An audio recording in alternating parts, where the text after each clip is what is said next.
গ্রামের ভেতর সারি সারি বাড়ি, তারই মাঝে ঘুমটিতে মিনি পেট্রোল পাম্প। হ্যাঁ, ঠিকই শুনেছেন, এমনই এক চিত্র ধরা পড়েছে বোলপুরের রূপপুর গ্রামে।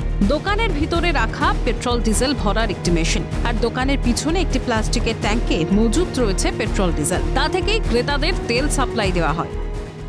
শান্তিনিকেতনের রূপপুর গ্রাম পঞ্চায়েত এলাকায় রূপপুর গ্রামে অবৈধ পেট্রোল পাম্প চলছিল এবং পুলিশ তারপর খবর পেয়ে ইতিমধ্যেই কিন্তু এই যে পেট্রোল পাম্প, সেই পেট্রোল পাম্প ইতিমধ্যেই কিন্তু বন্ধ করেছে। পাশাপাশি এখানকার যে সমস্ত একটি কর্মরত কর্মী ছিলেন তাকে কিন্তু ইতিমধ্যেই পুলিশ আটক করে নিয়ে গেছে, এমনটা কিন্তু জানা যাচ্ছে পুলিশ সূত্রে। এভাবে বিনা অনুমতিতে প্রায় 5 মাস ধরে রমরমিয়ে চলছে বেআইনি পেট্রোল পাম্প। নেই কোনো সরকারি অনুমতিপত্র। খবর পেয়ে শান্তিনিকেতন থানার পুলিশ এসে পেট্রোল পাম্পটি বন্ধ করে দেয়। পুলিশের তরফে পেট্রোল পাম্পের এক কর্মচারীকেও আটক করা হয়েছে।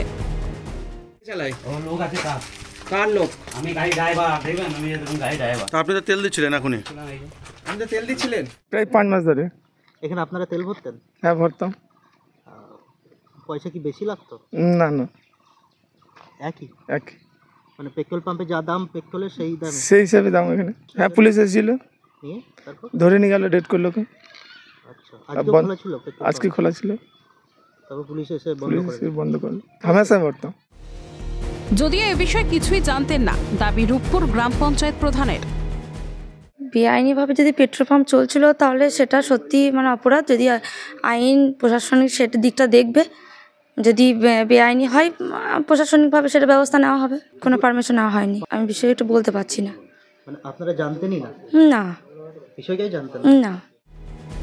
প্রশাসনের নাকের ডগায় দিনের পর দিন কিভাবে চলল বেআইনি পেট্রোল পাম্পটি? গ্রামের মধ্যে বেআইনি পেট্রোল পাম্প, কেউ কিছুই জানতে পারলেন না। প্রশ্ন তুলে সরব ওয়াকিবহল মহল।